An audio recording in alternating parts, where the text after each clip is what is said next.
ਆਸਾ ਮਹੱਲਾ ਪੰਜਵਾਂ। ਰੇ ਮੂੜੇ ਲਾਹੇ ਕਉ ਤੂੰ ਢੀਲਾ ਢੀਲਾ, ਟੋਟੇ ਕਉ ਬੀਗ ਧਾਇਆ। ਸਸਤ ਵਖਰ ਤੂੰ ਕਿੰਨਾ ਹੈ ਨਾਹੀ, ਪਾਪੀ ਬਾਧਾ ਰੇ ਨਾਇਆ। ਰੇ ਮੂੜੇ ਲਾਹੇ ਕਉ ਤੂੰ ਢੀਲਾ ਢੀਲਾ, ਟੋਟੇ ਕਉ ਬੀਗ ਧਾਇਆ। ਸਸਤ ਵਖਰ ਤੂੰ ਕਿੰਨਾ ਹੈ ਨਾਹੀ,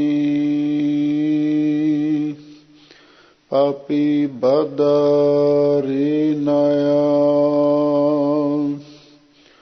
ਸਤਿਗੁਰ ਤੇਰੀ ਆਸ ਆਇਆ, ਪਤਿਤ ਪਾਵਨ ਤੇਰੋ ਨਾਮ ਪਾਰ ਬ੍ਰਹਮ। ਮੈਂ ਓਹਾ ਓਟਾਇਆ ਰਹਾਉ, ਗੰਧਨ ਵੈਣ ਸੁਣਹਿ ਉਰਝਾਵਹਿ। ਨਾਮ ਲੈਤ ਅਲਕਾਇਆ, ਨਿੰਦ ਚਿੰਦ ਕਉ ਬਹੁਤ ਉਮਾਹਿਓ। ਬੂਝੀ ਉਲਟਾਇਆ, ਪਰ ਤਨ ਪਰਤੀ ਨਿੰਦਾ। ਅਖਾਦ ਖਾਹੇ ਹਰ ਕਾਇਆ, ਸਾਚ ਧਰਮ ਸਿਉ ਰੁਚ ਨਹੀਂ ਆਵੈ। ਸਤ ਸੁਣਤ ਸੋਹਾਇਆ, ਦੀਨ ਦਇਆਲ ਕਿਰਪਾਲ ਪ੍ਰਭ ਠਾਕੁਰ। ਭਗਤ ਟੇਕ ਹਰ ਨਾਇਆ, ਨਾਨਕ ਆਹੇ ਸਰਨ ਪ੍ਰਭ ਆਇਓ। ਰਾਖ ਲਾਜ ਅਪਨਾਇਆ, ਦੀਨ ਦਇਆਲ ਕਿਰਪਾਲ ਪ੍ਰਭ ਠਾਕੁਰ। ਭਗਤ ਟੇਕ ਹਰ ਨਾਇਆ,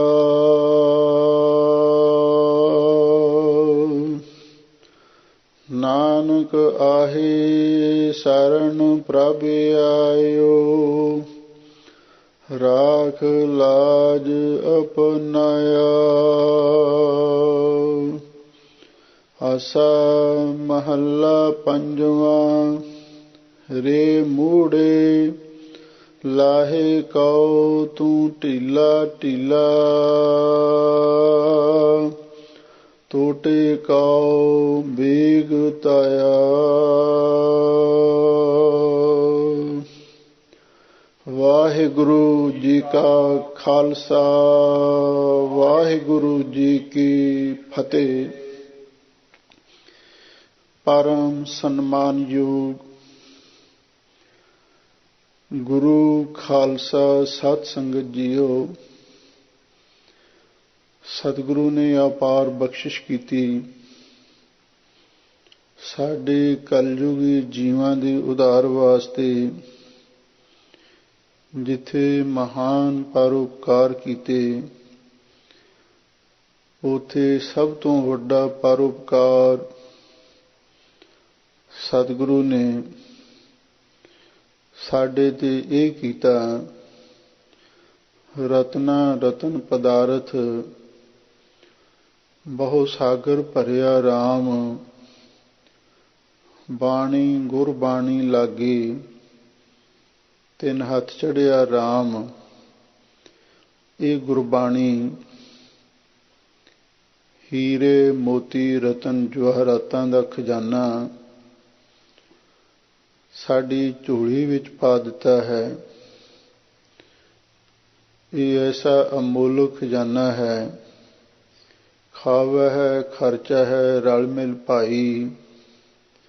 ਟੋਟ ਨਾ ਆਵੈ ਵੱਧ ਦੋ ਜਾਈ, ਆਪ ਸੰਗਤਾਂ ਗੁਰਬਾਣੀ ਦੀ ਲੜੀਵਾਰ ਕਥਾ ਸਰਵਣ ਕਰ ਰਹੇ ਹੋ। ਪੰਚਮ ਪਾਤਸ਼ਾਹ ਸ਼ਹੀਦਾਂ ਦੇ ਸਿਰਤਾਜ, ਸ਼ਾਂਤੀ ਦੇ ਸੋਮੇ, ਮਹਾਨ ਪਰਉਪਕਾਰੀ ਸਤਿਗੁਰੂ ਰਾਗ ਆਸਾ ਦੇ ਅੰਦਰ ਪਾਵਨ ਪਵਿੱਤਰ ਉਪਦੇਸ਼ ਬਖਸ਼ਿਸ਼ ਕਰ ਰਹੇ ਹਨ। ਜਿਸ ਸ਼ਬਦ ਦਾ ਪਾਠ ਆਪ ਸੰਗਤਾਂ ਨੇ ਸੁਣਿਆ ਹੈ, ਸਤਿਗੁਰੂ ਦੇ ਚਰਨਾਂ ਦੇ ਵਿੱਚ ਅਰਦਾਸ ਹੈ ਤੇ ਨਾਲ ਹੀ ਇਸ ਪ੍ਰਮਾਦੀ ਜੀਵ ਨੂੰ, ਇਸ ਨਾ ਸਮਝ ਮਨੁੱਖ ਨੂੰ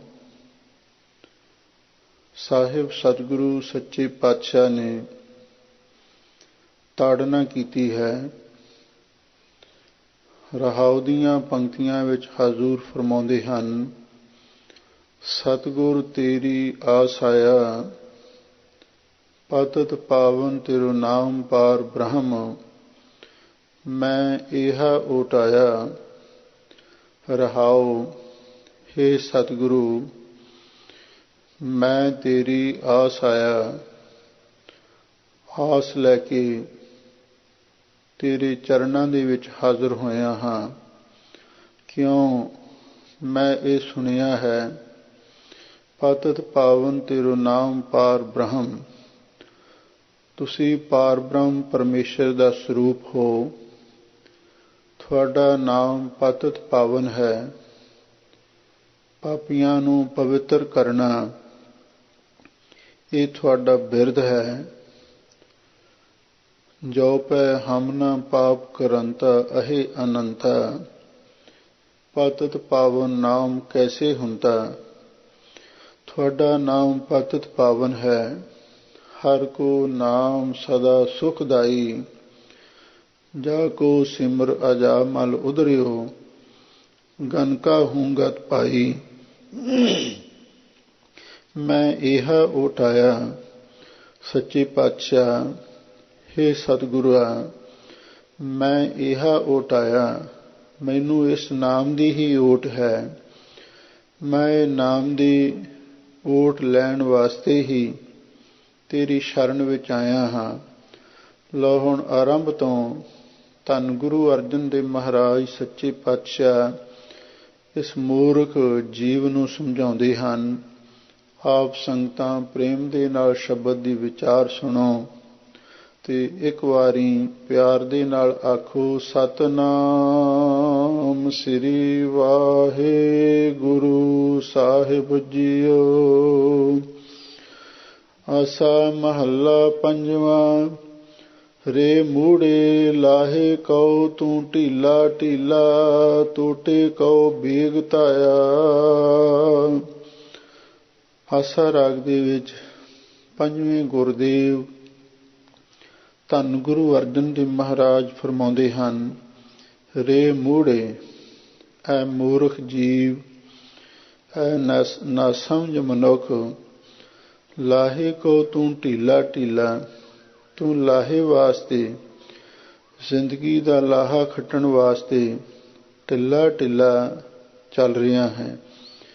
ਭਾਵ ਲਾਹੇ ਵਾਲਾ ਸੌਦਾ ਖਰੀਦਣ ਤੋਂ ਹਮੇਸ਼ਾ ਲਈ ਤੇਰਾ ਕਦਮ ਪਿੱਛੇ ਨੂੰ ਜਾ ਰਿਹਾ ਹੈ। ਤੂੰ ਬੜਾ ਆਲਸੀ ਹੋ ਰਿਹਾ ਹੈ। ਜਿਵੇਂ ਕਿ ਸਤਿਗੁਰੂ ਦਾ ਪਵਿੱਤਰ ਬਚਨ ਹੈ, ਆਹਰ ਸਭ ਕਰਦਾ ਫਿਰੈ, ਆਹਰ ਇੱਕ ਨਾ ਹੋਏ, ਨਾਨਕ ਜਿਤ ਆਹਰ ਜਗ ਉਧਰੈ ਵਿਰਲਾ ਪਾਏ ਕੋਏ। ਸਤਿਗੁਰੂ ਦੇ ਹੋਰ ਥਾਂ ਤੇ ਇਸ ਤਰ੍ਹਾਂ ਵੀ ਬਚਨ ਆਏ ਨੇ कि ये मनुख बुरे काम को ऊट खलोया, नाम की बेला पै पै सोया, चंगियाई आलग करे, बुरियाई होई सिर। हजूर कहते ने, ऐ मनुख तू सेवा दा सिमरन दा लाहा लैण वास्ते हमेशा ਲਈ ਢਿੱਲਾ ਢਿੱਲਾ ਵਗਦਾ ਹੈ। ਟੋਟੇ ਕੋ ਬੇਗ ਧਾਇਆ, ਜਿਸ ਪਾਸੇ ਟੋਟਾ ਹੈ ਭਾਵ ਮਾਇਕੀ ਧੰਦਿਆਂ ਦੇ ਵਿੱਚ ਅਤੇ ਨਸ਼ਿਆਂ ਵਿਸ਼ਿਆਂ ਦੇ ਵਿੱਚ ਪੈ ਕੇ ਮਨੁੱਖ ਨੂੰ ਟੋਟਾ ਹੀ ਪੈਂਦਾ ਹੈ। ਇਸ ਟੋਟੇ ਵਾਲੇ ਪਾਸੇ, ਘਾਟੇ ਵਾਲੇ ਪਾਸੇ ਵੇਗ ਧਾਇਆ, ਤੂੰ ਬੜੀ ਕਾਹਲੀ ਦੇ ਨਾਲ ਦੌੜਦਾ ਹੈ। ਭਾਵ ਚੰਗੇ ਪਾਸੇ ਤੇਰਾ ਕਦਮ ਮਸਾਂ ਮਸਾਂ ਉੱਠਦਾ ਹੈ ਤੇ ਸ਼ਰਾਬਾਂ ਕਬਾਬਾਂ ਲਈ, ਪੱਬਾਂ ਕਲੱਬਾਂ ਦੇ ਲਈ ਬੜੀ ਤੇਜ਼ੀ ਦੇ ਨਾਲ ਦੌੜ ਕੇ ਪਹੁੰਚ ਜਾਣਾ ਹੈ। ਸਸਤ ਵਖਰ ਤੂੰ ਕਿੰਨਹਿ ਨਾਹੀਂ, ਪਾਪੀ ਬਾਧਾ ਰੇ ਨਾਇਆ। ਐ ਮੂਰਖ ਜੀਵ, ਜਿਹੜੀ ਬੜੀ ਸਸਤੀ ਵਖਰ ਵਸਤੂ ਹੈ ਪਰ ਹੈ ਬੜੀ ਕੀਮਤੀ, ਤੂੰ ਉਸ ਨੂੰ ਕਿੰਨਹਿ ਦਾ ਅਰਥ ਲੈਂਦਾ ਹੀ ਨਹੀਂ, ਉਸ ਨੂੰ ਪ੍ਰਾਪਤ ਹੀ ਨਹੀਂ ਕਰਦਾ। ਭਾਵ ਵਾਹਿਗੁਰੂ ਦਾ ਨਾਮ ਇੱਕ ਅਮੋਲਕ ਰਤਨ ਹੈ। ਸਿਰਫ ਸਤਿਗੁਰੂ ਦੇ ਚਰਨਾਂ ਵਿੱਚ ਜਾ ਕੇ ਅਰਦਾਸ ਬੇਨਤੀ ਕਰਨੀ ਪੈਂਦੀ ਹੈ। ਤੂੰ ਪ੍ਰਭ ਦਾਤਾ ਦਾਨ ਮਤ ਪੂਰਾ, ਹਮ ਥਾਰੇ ਭਿਖਾਰੀ ਜੀਓ। ਮੈਂ ਕਿਆ ਮੰਗੂ ਕੋਈ ਸਥਿਰ ਨ ਰਹਾਈ, ਹਰ ਦੀਜੈ ਨਾਮ ਪਿਆਰੀ ਜੀਓ। ਤਾਂ ਸਾਹਿਬ ਸਤਿਗੁਰੂ ਸੱਚੇ ਪਾਤਸ਼ਾਹ ਤੇਰੀ ਝੋਲੀ ਵਿੱਚ ਨਾਮ ਦੀ ਦਾਤ ਪਾ ਦਿੰਦੇ ਨੇ। ਪਰ ਇਹ ਜਿਹੜੀ ਸਸਤੀ ਵਖਰ ਹੈ ਤੇ ਹੈ ਬੜੀ ਅਮੋਲਕ, ਇਹਨੂੰ ਤੂੰ ਖਰੀਦਦਾ ਹੀ ਨਹੀਂ। ਪਾਪੀ ਬਾਧਾ ਰੇ ਨਾਇਆ, ਹੇ ਪਾਪੀ ਮਨੁੱਖ, ਤੂੰ ਹੋਰ ਕਈ ਤਰ੍ਹਾਂ ਦੇ ਜਿਹੜੇ ਰਿਨਾਇਆ ਦਾ ਅਰਥ ਕਰਜ਼ੇ ਨੇ ਉਹਨਾਂ ਦੇ ਵਿੱਚ ਬੱਝਿਆ ਪਿਆ ਹੈ। ਕਿਉਂਕਿ ਮਹਾਂਪੁਰਖ ਵਿਚਾਰ ਦੱਸਦੇ ਸਨ ਵੀ 4 ਕਿਸਮ ਦੇ ਦੰਡ ਨੇ, ਇੱਕ ਰਾਜ ਦੰਡ, ਦੇਵ ਦੰਡ, ਪਿਤਰ ਦੰਡ, ਜਮ ਦੰਡ। ਤੂੰ ਇਹ ਹੋਰ ਜਿਹੜੇ ਤੇਰੇ ਸਿਰ ਕਰਜ਼ੇ ਚੜੇ ਹੋਏ ਨੇ ਤੂੰ ਉਹਨਾਂ ਦੇ ਵਿੱਚ ਬੱਝਿਆ ਪਿਆ ਹੈ। ਪਰ ਜਿਹੜੀ ਸਭ ਤੋਂ ਸਸਤੀ ਵਖਰ ਹੈ ਤੇ ਲਾਭਦਾਇਕ ਸੌਦਾ ਹੈ, ਉਹਨੂੰ ਤੂੰ ਪ੍ਰਾਪਤ ਹੀ ਨਹੀਂ ਕਰਦਾ। ਇਉਂ ਬੇਨਤੀ ਕਰ, ਸਤਿਗੁਰ ਤੇਰੀ ਆਸ ਆਇਆ, ਪਤਿਤ ਪਾਵਨ ਤੇਰੋ ਨਾਮ ਪਾਰ ਬ੍ਰਹਮ, ਮੈਂ ਇਹਾ ਓਟ ਆਇਆ ਰਹਾਉ। ਹੇ ਸਤਿਗੁਰੂ, ਮੈਂ ਤੇ ਤੇਰੀ ਆਸ ਲੈ ਕੇ ਤੇਰੀ ਸ਼ਰਨ ਵਿੱਚ ਆਇਆ ਹਾਂ। ਕਿਉਂ? ਮੈਂ ਸੁਣਿਆ ਹੈ ਤੂੰ ਪਾਰ ਬ੍ਰਹਮ ਹੈ। ਗੁਰੂ ਪਾਰ ਬ੍ਰਹਮ ਦਾ ਸਰੂਪ ਨੇ। ਨਾਨਕ ਸੋਧੇ ਸਿਮਰਤ ਬੇਦ, ਪਾਰ ਬ੍ਰਹਮ ਗੁਰ ਨਾਹੀ ਭੇਦ। ਤੁਹਾਡਾ ਨਾਮ ਪਤਿਤ ਪਾਵਨ ਹੈ। ਮੈਂ ਇਹਾ ਓਟ ਆਇਆ, ਬਸ ਮੈਂ ਇਹ ਨਾਮ ਦੀ ਹੀ ਓਟ ਲੈਣ ਵਾਸਤੇ ਤੁਹਾਡੀ ਸ਼ਰਨ ਵਿੱਚ ਆਇਆ ਹਾਂ। ਇਉਂ ਸਤਿਗੁਰੂ ਦੇ ਚਰਨਾਂ ਵਿੱਚ ਅਰਦਾਸ ਬੇਨਤੀ ਕਰਨੀ ਹੈ। ਰਹਾਉ ਵਿਸਰਾਮ ਦੇ ਕੇ ਹਜ਼ੂਰ ਅੱਗੇ ਜੀਵ ਦੀ ਹਾਲਤ ਬਿਆਨ ਕਰਦੇ ਹਨ। ਗੰਦਨ ਵੈਣ ਸੁਣਹਿ ਉਰਜਾਵਹਿ, ਨਾਮ ਲੈਤ ਅਲਕਾਇਆ। ਵੇਖ, ਗੰਦਨ ਵੈਣ ਸੁਣਹਿ, ਜਿਹੜੇ ਦੁਰਗੰਧੀ ਵਾਲੇ ਬਚਨ ਨੇ, ਜਦੋਂ ਉਹਨਾਂ ਨੂੰ ਸੁਣਦਾ ਹੈ ਉਰਜਾਵੇਂ ਹੈ, ਤੇਰਾ ਮਨ ਉੱਥੇ ਹੀ ਉਲਝ ਜਾਂਦਾ ਹੈ, ਉੱਥੇ ਹੀ ਫਸ ਜਾਂਦਾ ਹੈ। ਭਾਵ ਜਦੋਂ ਭੈੜੇ ਗੀਤ ਸੰਗੀਤ ਸੁਣਦਾ ਹੈ ਜਿਨ੍ਹਾਂ ਵਿੱਚ ਵਿਸ਼ਿਆਂ ਦੀ ਦੁਰਗੰਧੀ ਹੁੰਦੀ ਹੈ, ਉਹਨਾਂ ਨੂੰ ਸੁਣ ਕੇ ਤੇਰਾ ਮਨ ਉੱਥੇ ਹੀ ਉਲਝ ਜਾਂਦਾ ਹੈ, ਤਦਾਕਾਰ ਹੋ ਜਾਂਦਾ ਹੈ। ਨਾਮ ਲੈਤ ਅਲਕਾਇਆ, ਪਰ ਵਾਹਿਗੁਰੂ ਦੇ ਨਾਮ ਲੈਣ ਤੋਂ ਹਮੇਸ਼ਾ ਲਈ ਅਲਕਾਇਆ ਦਾ ਅਰਥ ਆਲਸ ਕਰਦਾ ਹੈ, ਢਿਲਮਠ ਕਰਦਾ ਹੈ। ਨਿੰਦ ਚਿੰਦ ਕੋ ਬਹੁਤ ਉਮਾਹਿਓ, ਬੂਝੀ ਉਲਟਾਇਆ। ਨਿੰਦ ਚਿੰਦ, ਨਿੰਦਾ ਚੁਗਲੀ ਵਾਸਤੇ ਬਹੁਤ ਉਮਾਹਿਓ, ਤੇਰੇ ਮਨ ਦੇ ਵਿੱਚ ਬੜਾ ਉਤਸ਼ਾਹ ਪੈਦਾ ਹੁੰਦਾ ਹੈ। ਕਿਸੇ ਦੀ ਝੂਠੀ ਊਸ ਲਾਉਣੀ, ਕਿਸੇ ਦੀ ਚੁਗਲੀ ਕਰਨੀ, ਕਿਸੇ ਦੀ ਬਦਨਾਮੀ ਕਰਨੀ, ਇਹਨਾਂ ਗੱਲਾਂ ਵਾਸਤੇ ਤੇਰੇ ਮਨ ਵਿੱਚ ਬੜਾ ਉਤਸ਼ਾਹ ਪੈਦਾ ਹੁੰਦਾ ਹੈ। ਬੂਝੀ ਉਲਟਾਇਆ, ਤੇ ਜਿਹੜੀ ਸਿੱਧੀ ਗੱਲ ਹੈ ਉਹਨੂੰ ਤੂੰ ਉਲਟੀ ਸਮਝ ਬੈਠਾ ਹੈ। ਨਿੰਦ ਚਿੰਦ ਕੋ ਬਹੁਤ ਉਮਾਹਿਓ, ਡਾਕਟਰ ਭਾਈ ਵੀਰ ਸਿੰਘ ਜੀ ਨੇ ਨਿੰਦ ਚਿੰਦ ਦਾ ਅਰਥ ਕੀਤਾ ਹੈ ਨਿੰਦਿਆ ਤੇ ਚਿੰਦ ਨੁਕਤਾਚੀਨੀ। ਇੱਕ ਤਾਂ ਹੁੰਦੀ ਨਿੰਦਿਆ, ਕਿਸੇ ਤੇ ਝੂਠੇ ਦੋਸ਼ ਲਾਉਣੇ, ਤੇ ਦੂਸਰੀ ਹੁੰਦੀ ਹੈ ਚਿੰਦ, ਨੁਕਤਾਚੀਨੀ, ਹਰ ਗੱਲ ਦੇ ਉੱਤੇ ਕ੍ਰਿਟੀਸਾਈਜ਼ ਕਰੀ ਜਾਣਾ। ਇਸ ਨਿੰਦਿਆ ਤੇ ਨੁਕਤਾਚੀਨੀ ਤੇ ਤੇਰਾ ਮਨ ਬਹੁਤ ਉਤਸ਼ਾਹਤ ਹੁੰਦਾ ਹੈ। ਨਿੰਦਿਆ ਚੁਗਲੀ ਨੁਕਤਾਚੀਨੀ ਕਰਨ ਵਾਸਤੇ ਹਰ ਵੇਲੇ ਤਿਆਰ ਬਰਤਿਆਰ ਰਹਿਣਾ। ਬੂਝੀ ਉਲਟਾਇਆ, ਜਿਹੜੀ ਅਸਲੀ ਗੁਰੂ ਦੀ ਸਿੱਖਿਆ ਸੀ ਤੂੰ ਉਹਨੂੰ ਉਲਟੀ ਹੀ ਸਮਝ ਲਿਆ ਹੈ। ਹਾਲਾਂਕਿ ਸਤਿਗੁਰੂ ਦਾ ਤੇ ਇਹ ਹੁਕਮ ਹੈ, ਨਿੰਦਾ ਭਲੀ ਕਿਸੈ ਕੀ ਨਾਹੀਂ, ਮਨਮੁਖ ਮੁਗਧ ਕਰਨ, ਮੂੰਹ ਕਾਲੇ ਤਿਨਾ ਨਿੰਦਕਾਂ ਨਰਕੇ ਘੋਰ ਪਵਨ। ਪਰ ਤੈਨੂੰ ਇਹ ਗੁਰੂ ਦੀ ਗੱਲ ਸਮਝ ਵਿੱਚ ਨਹੀਂ ਆਉਂਦੀ, ਤੂੰ ਇਹਨੂੰ ਉਲਟੀ ਸਮਝ ਰਿਹਾ ਹੈ। ਮਨੁੱਖ ਦਾ ਸੁਭਾਅ ਹੀ ਹੈ ਨਾ ਨਿੰਦਿਆ ਚੁਗਲੀ ਕਰਨੀ। ਦੂਸਰਾ ਨਿੰਦ ਚਿੰਦ। ਗਿਆਨੀ ਹਰਬੰਸ ਸਿੰਘ ਜੀ ਨੇ ਇਹਦਾ ਅਰਥ ਕੀਤਾ ਹੈ ਨਿੰਦ ਚਿੰਦ। ਨਿੰਦਿਆ ਦੇ ਚਿੰਦ ਖਿਆਲ ਵਿੱਚ, ਨਿੰਦਿਆ ਦੇ ਖਿਆਲ ਵਿੱਚ ਬੜਾ ਤੂੰ ਖੁਸ਼ ਹੁੰਦਾ ਹੈ। ਬੂਝੀ ਉਲਟਾਇਆ, ਤੇ ਜਿਹੜੀ ਸਿੱਧੀ ਗੱਲ ਹੈ ਉਹਨੂੰ ਉਲਟੀ ਸਮਝੀ ਬੈਠਾ ਹੈ। ਪਰ ਧਨ ਪਰ ਤੀ ਨਿੰਦਾ, ਅਖਾਦ ਖਾਹੇ ਹਰਕਾਇਆ। ਹਜ਼ੂਰ ਕਹਿੰਦੇ ਨੇ ਐ ਮਨੁੱਖ, ਪਰਾਇਆ ਧਨ ਤੈਨੂੰ ਬੜਾ ਚੰਗਾ ਲੱਗਦਾ ਹੈ, ਪਰਾਇਆ ਧਨ ਪਰਾਇਆ ਸਰੀਰ ਉਹ ਵੀ ਤੈਨੂੰ ਬੜਾ ਅੱਛਾ ਲੱਗਦਾ ਹੈ। ਪਰ ਤੀ ਪਰਾਈ ਇਸਤਰੀ ਵੀ ਤੈਨੂੰ ਬੜੀ ਚੰਗੀ ਲੱਗਦੀ ਹੈ। ਤੇ ਨਿੰਦਿਆ ਅਖਾਦ ਖਾਹੇ ਹਰਕਾਇਆ, ਤੇ ਫਿਰ ਜਿਹੜੀਆਂ ਨਾ ਖਾਣ ਯੋਗ ਵਸਤਾਂ ਨੇ, ਸ਼ਰਾਬ ਹੈ, ਕਬਾਬ ਹੈ, ਨਸ਼ੇ ਨੇ, ਵਿਸ਼ੇ ਨੇ, ਤੇ ਉਹਨਾਂ ਨੂੰ ਹਲਕੇ ਕੁੱਤੇ ਵਾਂਗੂ ਖਾਨਾ, ਰਾਜੀ ਨਹੀਂ ਆਉਂਦਾ। ਨਾ ਖਾਣ ਯੋਗ ਜਿਹੜੀਆਂ ਵਸਤਾਂ ਨੇ ਔਰ ਉਹਨਾਂ ਨੂੰ ਬੜਾ ਖੁਸ਼ ਹੋ ਕੇ ਖਾਨਾ, ਤੇ ਹਲਕੇ ਕੁੱਤੇ ਵਾਂਗੂ ਭੌਂਕਦਾ ਰਹਿਣਾ। ਇਹ ਤੇਰੀ ਹਾਲਤ ਬਣੀ ਹੋਈ ਹੈ।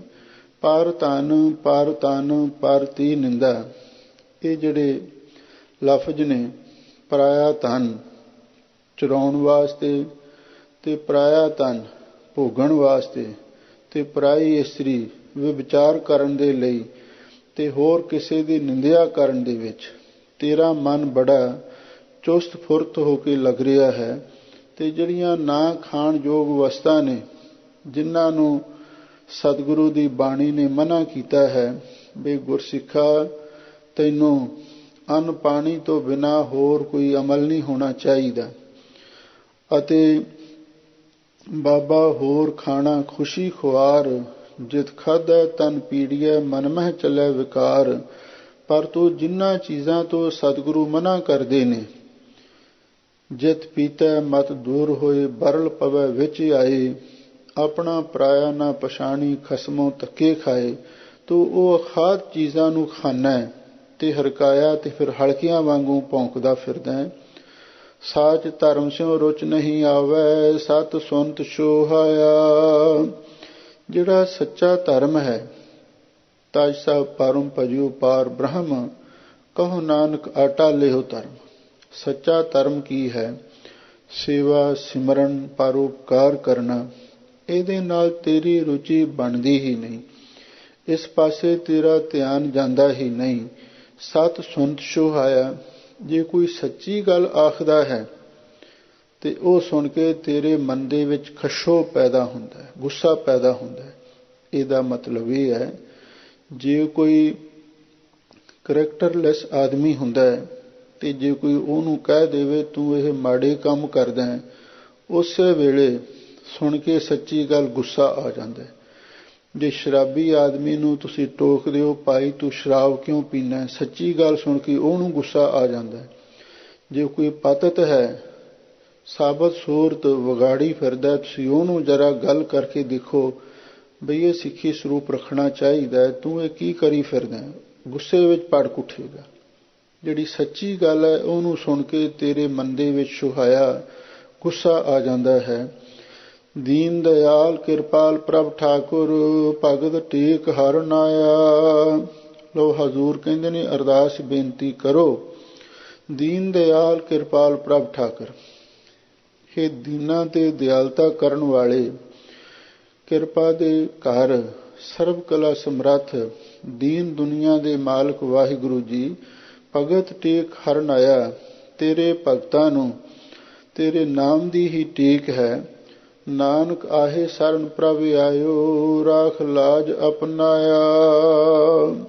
ਧੰਨ ਗੁਰੂ ਅਰਜਨ ਦੇਵ ਮਹਾਰਾਜ ਸੱਚੇ ਪਾਤਸ਼ਾਹ ਫਰਮਾਉਂਦੇ ਹਨ, ਹੇ ਵਾਹਿਗੁਰੂ ਜੀ, ਮੈਂ ਤੇ ਆਹੇ ਦਾ ਅਰਥ ਚਾਹ ਕੇ, ਕਿਉਂਕਿ ਪਿੱਛੇ ਵੀ ਆਖਿਆ ਸੀ ਸਤਿਗੁਰ ਤੇਰੀ ਆਸ ਆਇਆ, ਮੈਂ ਚਾਹ ਕੇ ਤੇਰੀ ਸ਼ਰਨ ਦੇ ਵਿੱਚ ਆਇਆ ਹਾਂ। ਤੇ ਹੁਣ ਅਗਲਾ ਕੰਮ ਤੇਰਾ ਹੈ, ਰਾਖ ਲਾਜ ਅਪਨਾਇਆ। ਹੇ ਵਾਹਿਗੁਰੂ, ਤੂੰ ਹੁਣ ਆਪਣੇ ਸ਼ਰਨ ਪਿਆਂ ਦੀ ਲਾਜ ਰੱਖ।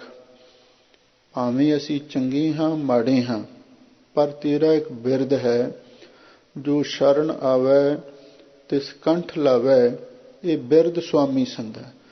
ਹੁਣ ਇਸ ਬਿਰਦ ਬਾਣੇ ਦੀ ਲਾਜ ਤੁਸਾਂ ਰੱਖਣੀ ਹੈ। ਅਸੀਂ ਤਾਂ ਤੇਰੀ ਸ਼ਰਨ ਵਿੱਚ ਆ ਗਏ ਹਾਂ। ਜਪ ਤਪ ਸੰਜਮ ਧਰਮ ਨਾ ਕਮਾਇਆ, ਸੇਵਾ ਸਾਧ ਨਾ ਜਾਣਿਆ ਹਰ ਰਾਇਆ। ਕਹੋ ਨਾਨਕ ਹਮ ਨੀਚ ਕਰਮਾ, ਸ਼ਰਨ ਪਰੇ ਕੀ ਰਾਖੋ ਸ਼ਰਮਾ। ਸ਼ਰਨ ਪਿਆਂ ਦੀ ਲਾਜ ਤੁਸਾਂ ਰੱਖਣੀ ਹੈ। ਆਸਾ ਮਹੱਲਾ ਪੰਜਵਾਂ। ਮਿਥਿਆ ਸੰਗ ਸੰਗ ਲਪਟਾਏ, ਮੋਹ ਮਾਇਆ ਕਰ ਬੰਦੇ। ਲਓ ਹੁਣ ਜੋ ਅਗਲਾ ਸ਼ਬਦ ਹੈ ਉਹ ਵੀ ਸਾਹਿਬ ਸਤਿਗੁਰੂ ਸੱਚੇ ਪਾਤਸ਼ਾਹ ਨੇ ਮਨ ਨੂੰ ਮੁਖਾਤਬ ਕਰਕੇ ਉਪਦੇਸ਼ ਦਿੱਤਾ ਹੈ। ਮਨ ਬੈਰਾਗੀ ਕਿਉਂ ਨਾ ਅਰਾਧੇ, ਕਾਜ ਕੋਠਰੀ ਮਾਹੀ ਤੂੰ ਬਸਤਾ। ਸੰਗ ਸਕਲ ਬਿਖੈ ਕੀ ਵਿਆਦੇ, ਰਹਾਓ। ਹਜ਼ੂਰ ਕਹਿੰਦੇ, ਐ ਮਨ, ਤੂੰ ਵੈਰਾਗੀ ਹੋ ਕੇ ਵਿਸ਼ਿਆਂ ਵਿਕਾਰਾਂ ਵੱਲੋਂ, ਸੰਸਾਰ ਦੇ ਪਦਾਰਥਾਂ ਵੱਲੋਂ, ਪਰਿਵਾਰ ਦੇ ਮੋਹ ਤੋਂ ਉਪਰਾਮ ਹੋ ਕੇ ਤੂੰ ਕਿਉਂ ਨਹੀਂ ਵਾਹਿਗੁਰੂ ਦਾ ਸਿਮਰਨ ਕਰਦਾ। ਕਾਜ ਕੋਠਰੀ ਮਾਹੇ ਤੂੰ ਬਸਦਾ। ਜਰਾ ਹੋਸ਼ ਕਰ ਤੇ ਧਿਆਨ ਨਾਲ ਵੇਖ, ਜਿਸ ਸਰੀਰ ਦਾ ਤੂੰ ਮਾਣ ਕਰਦਾ ਹੈ ਇਹ ਕੱਚੀ ਕੋਠੀ ਹੈ। ਇਸ ਕੱਚੀ ਕੋਠੀ ਵਿੱਚ ਤੂੰ ਵਸ ਰਿਹਾ ਹੈ। ਸੰਗ ਸਕਲ ਬਿਖੈ ਕੀ ਵਿਆਦੇ, ਇਹਦੇ ਨਾਲ ਸਾਰੀਆਂ ਵਿਸ਼ਿਆਂ ਦੀਆਂ ਬਿਮਾਰੀਆਂ ਵੀ ਤੇਰੇ ਨਾਲ ਹੀ ਚਿੰਬੜੀਆਂ ਹੋਈਆਂ, ਕਿਉਂਕਿ ਸਰੀਰ ਨਾਲ ਸਾਰੇ ਵਿਸ਼ਿਆਂ ਦਾ ਵੀ ਸੰਬੰਧ ਹੈ। ਜਿੰਨੇ ਸਰੀਰਕ ਰੋਗ ਨੇ, ਮਾਨਸਿਕ ਰੋਗ ਨੇ, ਸਾਰੇ ਹੀ ਦੇਹ ਦੇ ਨਾਲ ਹੀ ਸੰਬੰਧਿਤ ਨੇ ਨਾ। ਇਸੇ ਲਈ ਹਜ਼ੂਰ ਕਹਿੰਦੇ ਨੇ, ਤੂੰ ਇਸ ਸੰਸਾਰ ਵੱਲੋਂ ਵੈਰਾਗਵਾਨ ਹੋ ਕੇ ਕਿਉਂ ਨਹੀਂ ਵਾਹਿਗੁਰੂ ਦਾ ਸਿਮਰਨ ਕਰਦਾ। ਜਿਸ ਸਰੀਰ ਦਾ ਮਾਣ ਕਰਦਾ, ਇਹ ਕੱਚੀ ਕੋਠੜੀ ਹੈ। ਇੱਕ ਕਲਗੀਧਰ ਪਾਤਸ਼ਾਹ ਦੇ ਸਮੇਂ ਕੋਈ ਮਾਲਵੇ ਦੀ ਧਰਤੀ ਤੇ ਸਤਿਗੁਰੂ ਵਿਚਰ ਰਹੇ ਸਨ, ਤੇ ਕੁਛ ਮਾਲਵੇ ਦੇ ਜਿਹੜੇ ਪਸ਼ੂਆਂ ਦੇ ਵਪਾਰੀ ਸਨ, ਊਠਾਂ ਦੇ ਵਪਾਰੀ, ਉਹ ਸਤਿਗੁਰੂ ਨੂੰ ਮਿਲੇ ਤੇ ਉਹਨਾਂ ਨੇ ਇੱਕ ਟੱਪਾ ਗਾਵਿਆ, ਕੱਚੇ ਕੋਠੇ ਵਿੱਚ ਵਸਦਾ ਜਾਨੀ, ਸਦਾ ਨਹੀਂ ਮਾਪੇ ਨਿਤ ਨਹੀਂ ਜਵਾਨੀ। ਇਹ ਗੱਲ ਸਤਿਗੁਰੂ ਦੇ ਮਨ ਨੂੰ ਬੜੀ ਅੱਛੀ ਲੱਗੀ ਤੇ ਨਾਲ ਸਾਹਿਬ ਸਤਿਗੁਰੂ ਸੱਚੇ ਪਾਤਸ਼ਾਹ ਨੇ ਉਸ ਵੇਲੇ ਉਹਨਾਂ ਨੂੰ ਕੋਲੇ ਸੱਦ ਕੇ ਆਖਿਆ, ਭਾਈ ਫਿਰ ਗਾਓ। ਉਹਨਾਂ ਨੇ ਫਿਰ ਗਾਇਆ ਤਾਂ ਸਾਹਿਬ ਸਤਿਗੁਰੂ ਸੱਚੇ ਪਾਤਸ਼ਾਹ ਨੇ ਫਿਰ ਉਹਨਾਂ ਨੂੰ ਇਨਾਮ ਦਿੱਤਾ ਸੀ ਵੀ ਇਹ ਤੁਸੀਂ ਬੜੀ ਅੱਛੀ ਸਿੱਖਿਆ ਦਿੱਤੀ ਹੈ। ਕਾਜ ਕੋਠਰੀ ਮਾਹੇ ਤੂੰ ਬਸਦਾ। ਸਤਿਗੁਰੂ ਕਹਿੰਦੇ ਨੇ, ਐ ਮਨਾ, ਤੂੰ ਇਹ ਸਰੀਰ ਰੂਪੀ ਕੱਚੀ ਕੋਠੀ ਵਿੱਚ ਵਸਦਾ ਹੈ, ਇਹਦਾ ਕੋਈ ਭਰੋਸਾ ਨਹੀਂ ਕਦੋਂ ਢਹਿ ਢੇਰੀ ਹੋ ਜਾਵੇ। ਸੰਗ ਸਗਲ ਬਿਖੈ ਕੀ ਵਿਆਦੇ, ਤੇ ਇਹਦੇ ਨਾਲ ਸਾਰੀਆਂ ਵਿਸ਼ਿਆਂ ਦੀਆਂ ਬਿਮਾਰੀਆਂ ਵੀ ਤੇਰੇ ਨਾਲ ਚਿੰਬੜੀਆਂ ਹੋਈਆਂ ਨੇ। ਲਓ ਹੁਣ ਆਰੰਭ ਤੋਂ ਸਤਿਗੁਰੂ ਜੀ ਫਰਮਾਉਂਦੇ ਹਨ, ਮਿਥਿਆ ਸੰਗ ਸੰਗ ਲਪਟਾਏ, ਮੋਹ ਮਾਇਆ ਕਰ ਬੰਦੇ। ਮਿਥਿਆ ਸੰਗ, ਝੂਠ ਦੀ ਸੰਗਤ ਕਰਕੇ ਸੰਗ ਲਪਟਾਏ, ਤੇ ਜਿਹੜੇ ਹੋਰ ਝੂਠੇ ਪਦਾਰਥ ਨੇ, ਝੂਠੇ ਸੰਬੰਧੀ ਨੇ, ਉਹਨਾਂ ਦੇ ਨਾਲ ਤੂੰ ਖਚਤ ਹੋ ਰਿਹਾ ਹੈ। ਮੋਹ ਮਾਇਆ ਕਰ ਬੰਦੇ, ਇਸੇ ਕਰਕੇ ਮੋਹ ਮਾਇਆ ਦੇ ਬੰਧਨਾਂ ਕਰਕੇ ਬਾਧੇ ਤੂੰ ਬੱਝ ਰਿਹਾ ਹੈ।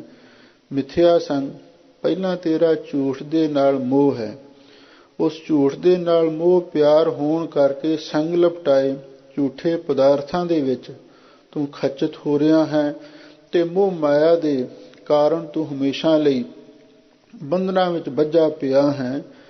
ਜਹ ਜਾਨੋ ਸੋ ਚੀਤ ਨਾ ਆਵੈ, ਅਹੰ ਬੁੱਧ ਪਏ ਆਂਦੇ। ਲੋ ਹਜ਼ੂਰ ਕਹਿੰਦੇ ਨੇ, ਜਿੱਥੇ ਜਾਣਾ ਹੈ, ਪਾਪ ਪਰਲੋਕ ਰੱਬ ਦੀ ਦਰਗਾਹ, ਉਹ ਤੈਨੂੰ ਚੇਤੇ ਹੀ ਨਹੀਂ ਆਉਂਦੀ। ਇਹ ਪਤਾ ਹੈ ਸਾਰਿਆਂ ਨੂੰ, ਰਾਣਾ ਰਾਓ ਨਾ ਕੋ ਰਹਿ ਰੰਗ ਨਾ ਤੁੰਗ ਫਕੀਰ, ਵਾਰੀ ਆਪੋ ਆਪਣੀ ਕੋਈ ਨਾ ਬੰਦਾ ਤੀਰ। ਪਰ ਫਿਰ ਵੀ ਸਾਨੂੰ ਆਪਣੀ ਮੌਤ ਯਾਦ ਨਹੀਂ ਆਉਂਦੀ। ਜਿੱਥੇ ਜਾਣਾ ਉਹ ਸਾਨੂੰ ਘਰ ਚੇਤੇ ਹੀ ਨਹੀਂ ਆਉਂਦਾ।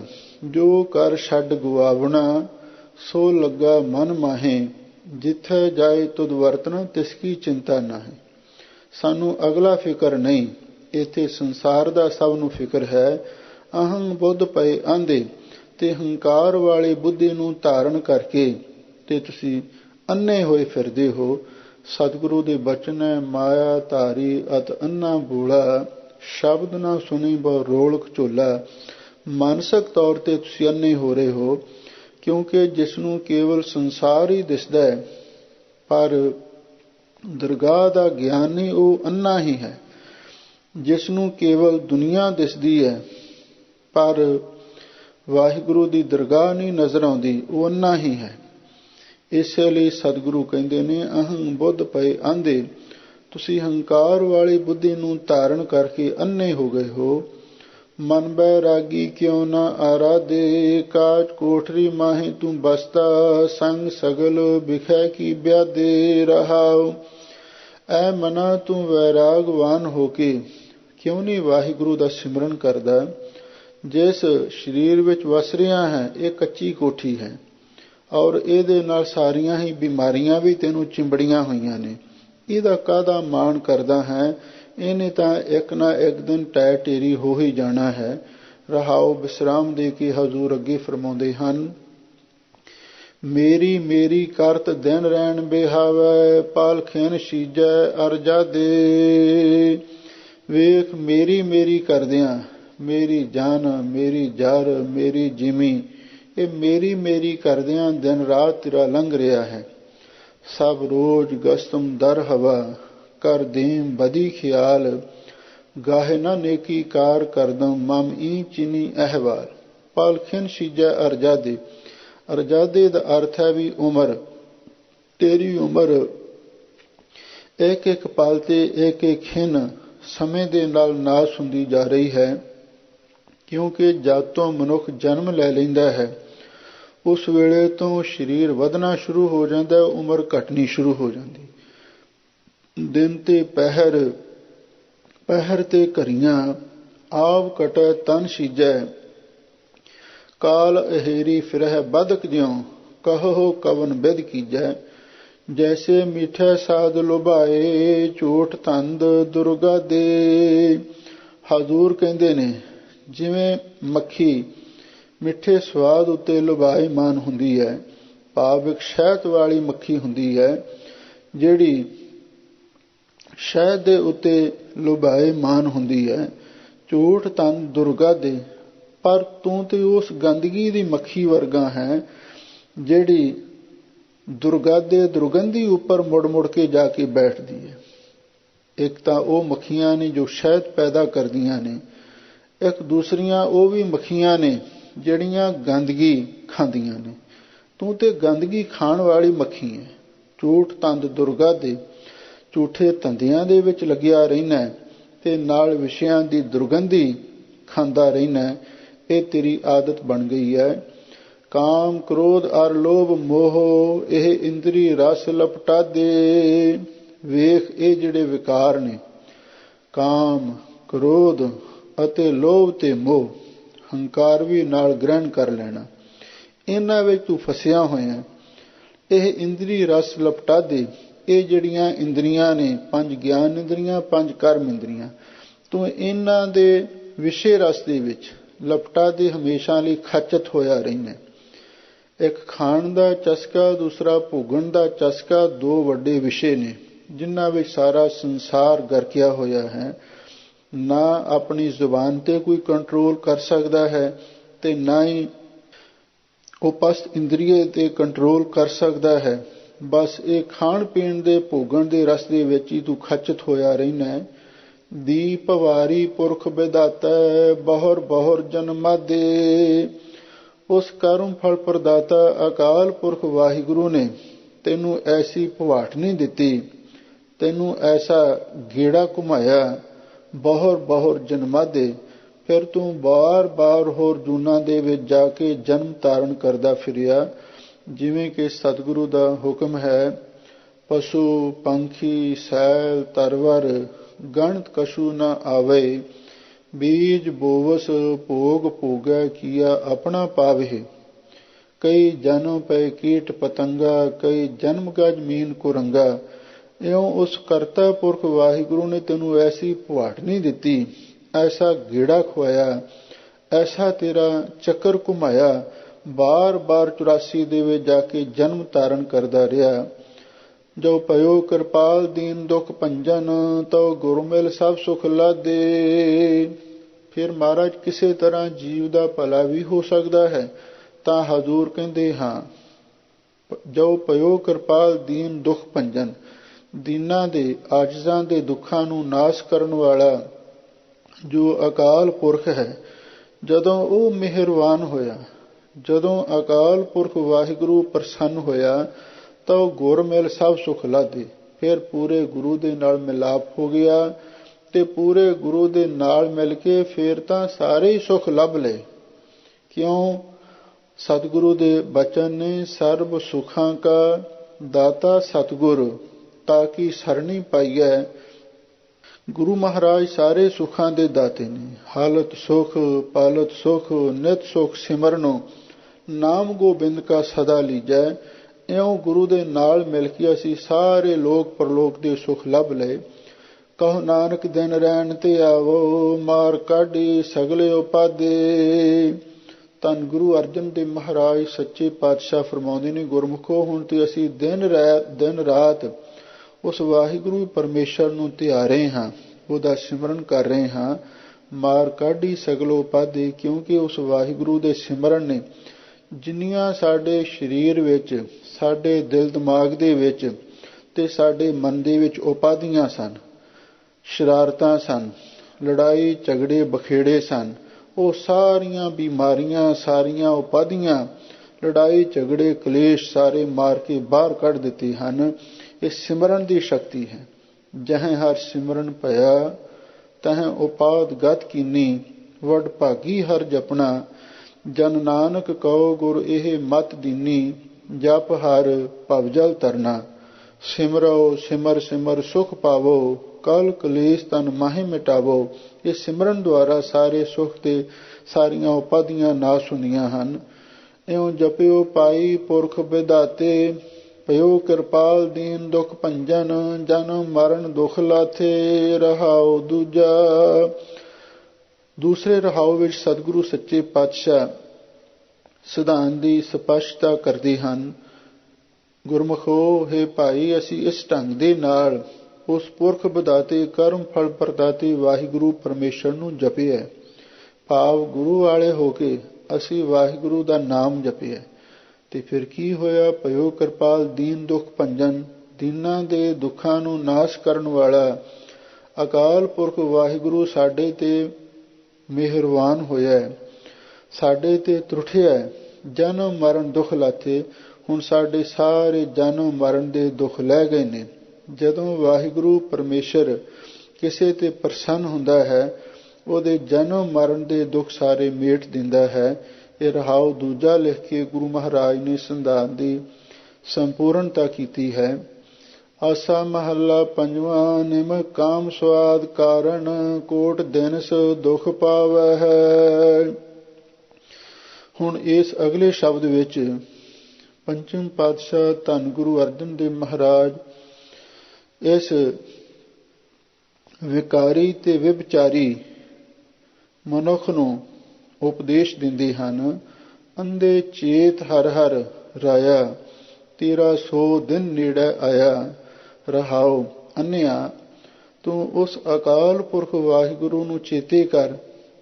ਉਹ ਸਾਰੇ ਪਾਪਾਂ ਨੂੰ ਹਰਨਾਸ਼ ਕਰਨ ਵਾਲਾ ਹੈ ਤੇ ਹਰ ਸਭ ਨੂੰ ਹਰੇ ਪਰੇ ਕਰਨ ਵਾਲਾ ਹੈ ਤੇ ਰਾਇਆ ਦੀਨ ਦੁਨੀ ਦਾ ਪਾਤਸ਼ਾਹ ਵੀ ਹੈ।